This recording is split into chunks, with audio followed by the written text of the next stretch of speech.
Hey everyone, how's it going? Welcome back to the Criterion Collection review series where we're going through every movie in my personal Criterion collection. Today we have a very special film. It's the debut feature from Steve McQueen, who is one of my favorite modern day filmmakers, the director of Shame, 12 Years a Slave, Widows, all of which are fantastic films.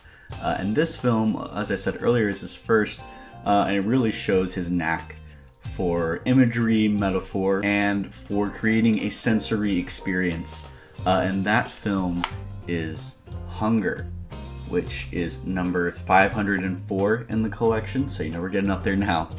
And stars Michael Fassbender, and it is a sort of biography of sorts, not just about the main character, Bobby Sands, but about the general treatment of the Irish prisoners in the notorious Maze prison, or also known as H Block, in Britain during the 1980s.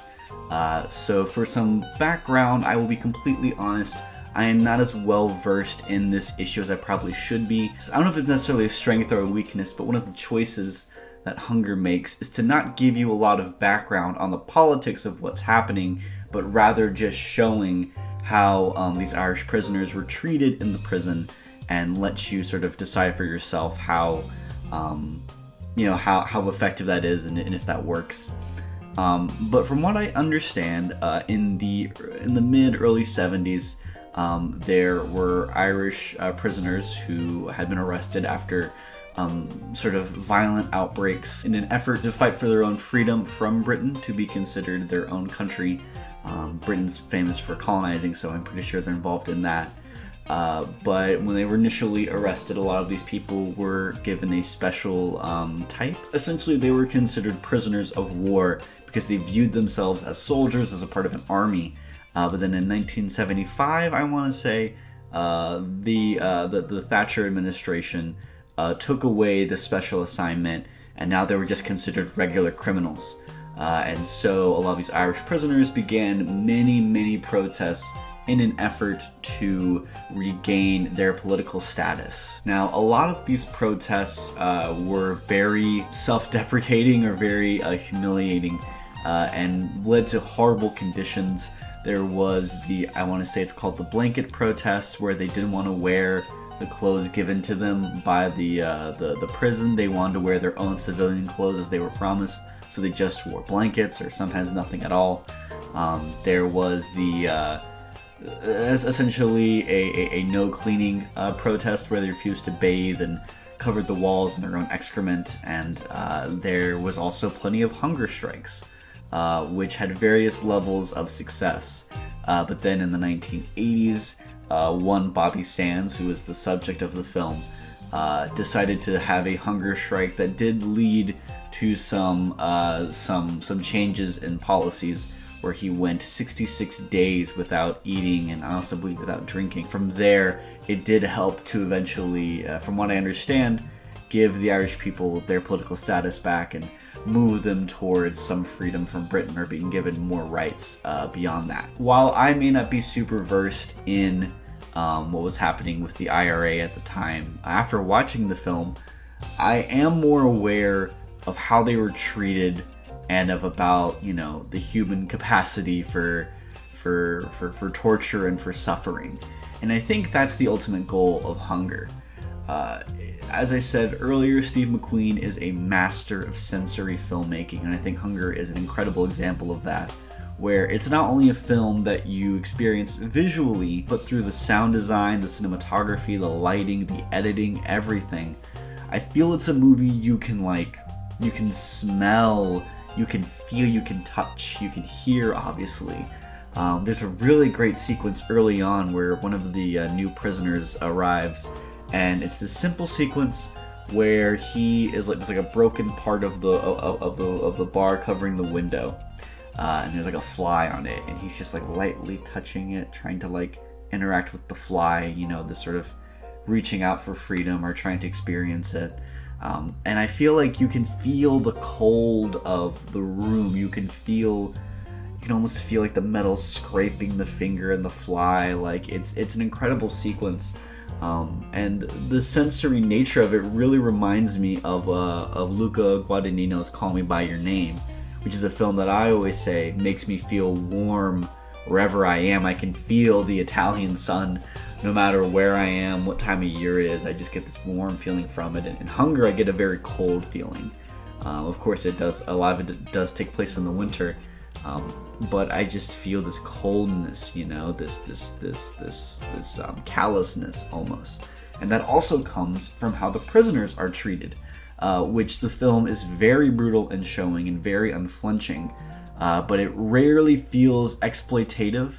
While you do see a lot of these men who are stripped bare, completely naked, being beaten and abused and horribly treated, I feel like the film never lingers on it or never focuses on just that. A lot of it is on other elements of the scene or what's going on, in an effort to give the film sort of an equal balance of showing the suffering on both sides in a sense. One incredibly memorable sequence is when the wardens and the guards have to take the prisoners out and give them various checks to make sure that they have not taken anything into the prison or from their family visits. So they're checking their mouths, their ears, their anuses, everything. But of course the prisoners are going to resist, so they bring in a riot squad to essentially beat them into submission as they are brought to be checked, so that they're too tired to fight back as they do horrible things to them. And the sequence follows mainly this one riot guard who begins the sequence feeling very, he's young, he's clearly inexperienced, and he starts by feeling very energized and ready to fight in a sense. But then once he sees what's happening, we cut to a scene of him crying, breaking down, while on the other wall beside him is horrible atrocities happening. And it's that sense of like, we could be focusing on what's happening to these people, but we've already seen enough of that. We need to see why this matters and why it's important to show this, because you can see, not everyone involved was okay with this or wanted to treat these people terribly and see them suffer. At the end of the day, they're doing their jobs and are doing horrible things and have to find their own ways of processing and dealing with it. There's this common, almost like visual motif in the film of routines and also of cleansing, where the movie begins with one of the main guards going to his home, like waking up in the morning, washing his hands, which are calloused with bruises, and just trying to heal them, eating breakfast, doing his normal thing.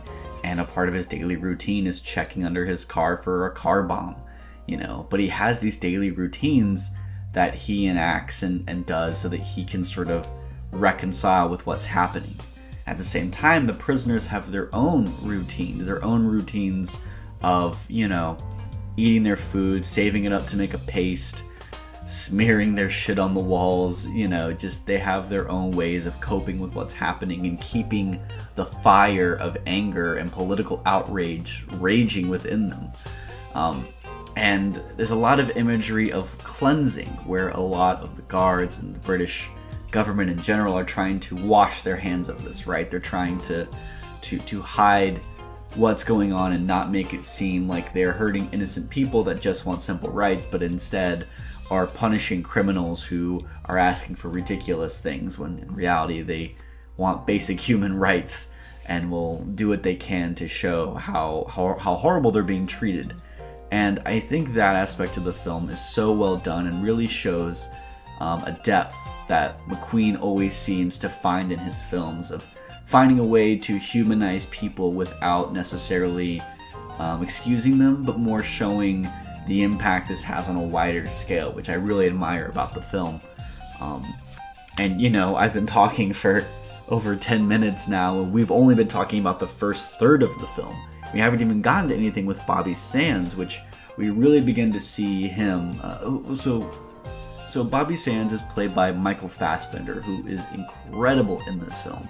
And the moment in which the film sort of shifts from just being about the general treatment of the prisoners and showing you how they're being treated and how they come, and how Bobby ultimately comes to the decision of beginning a hunger strike. The sort of in-between moment of the film is this 20-minute long, almost one take conversation between him and a Catholic priest. That the film has had little to no dialogue up to this point. There's been almost nothing. And then you just have this one static shot of these two people arguing, ethics and politics and religion and everything. And rather than affecting you on an emotional level, it's affecting you on an intellectual level. And, it's a weird shock to the system. We spent the whole movie visually, we spent the whole film in having a sensory experience, and now we are having a very visual and a very auditory experience that requires our brain to process what's happening. It also doesn't help that they have very strong Irish accents and can be difficult to understand sometimes. But the subtitles on here are great, so that helps a lot. But it's an amazing sequence that really shows off these performers' talent, and really helps to contextualize what's been happening and what's about to happen, which is the last third of the film, where Bobby Sands goes on his hunger strike, and you see him slowly and painfully deteriorate as the body just sort of eats away at him. Michael Fassbender did actually lose weight for this role, and it's terrifying, quite honestly. There's a shot I always remember and will never forget for the rest of my life, where he is lying down on a bed, and it's just like a profile shot of him, and you just see like the dip from his rib cage into his stomach, and it literally goes in, like it just flattens out, and it's horrific, and at the same time there is this sort of very poetic and very metaphorical shots of Bobby Sands' childhood, and it's sort of like a constant reminder of what he's doing this for, and reminding him of his political devotion, what he's doing this for. And it culminates in a beautiful finale that I just think overall really wraps the film up nicely. And overall, I just think Hunger is an incredible viewing experience.